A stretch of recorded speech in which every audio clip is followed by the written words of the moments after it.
How do we decide whether something is alive or it is living?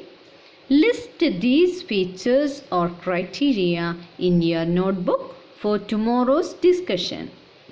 Do plants and animals differ in these features? Then list those differences also.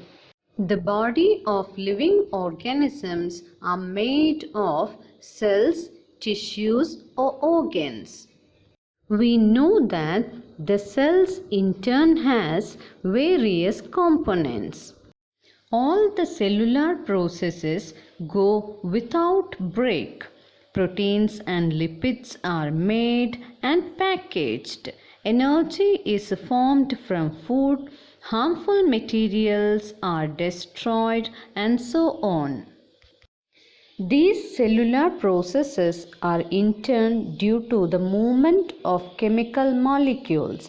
For example, proteins and lipids are made by ER, dispatched by Golgi apparatus, cleaned by lysosomes, ATP is made in mitochondria and so on. This molecular movement is necessary to maintain life. Sometimes, due to various external environmental problems like loss of chemical equilibrium, the sequential chain inside a cell may break. The cell will no longer be able to continue alive. As a result, the cell or the whole organism may die.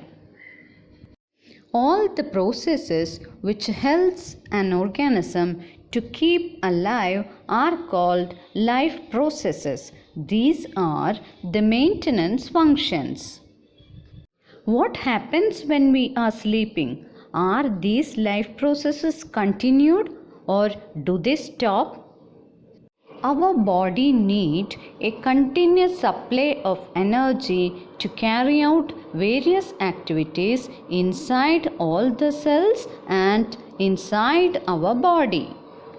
The raw materials or materials needed for this energy need to be supplied from outside the body.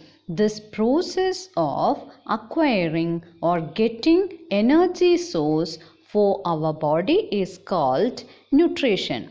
What is the source of this energy? Yes, food itself. Our body is getting food through nutrition. Now, how can the body release energy from this food?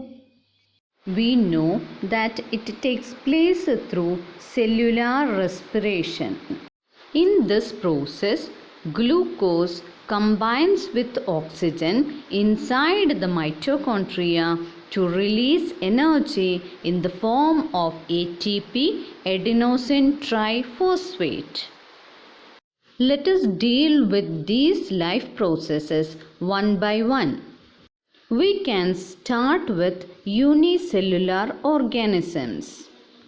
For example, amoeba do not have any mouth or digestive system.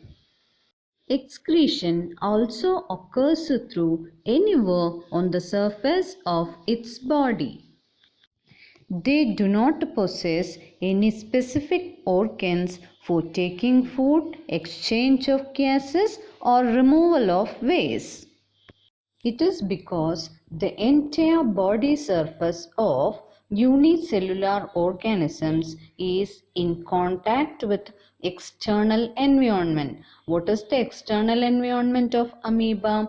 Yes, water. Food and oxygen can move freely into the cell through simple diffusion, which we have studied last year. Is diffusion sufficient to carry out the various life processes in multicellular organisms like humans? We know that it is insufficient. Why? Multicellular organisms have various body parts that do specialized functions. The uptake of food and oxygen is therefore done by specialized organ systems like digestive and respiratory system. The problem is these are taken up by different organ systems. All the body parts and cells need oxygen and food. This situation creates the need of a transportation system with a heart, blood and blood vessels. Once the food and oxygen are transported and used by the cells, there forms unwanted and harmful waste products. These have to be removed from the body. It is done through our excretory system. From the details, it becomes clear that all these life processes are dependent on each other and are essential to maintain life.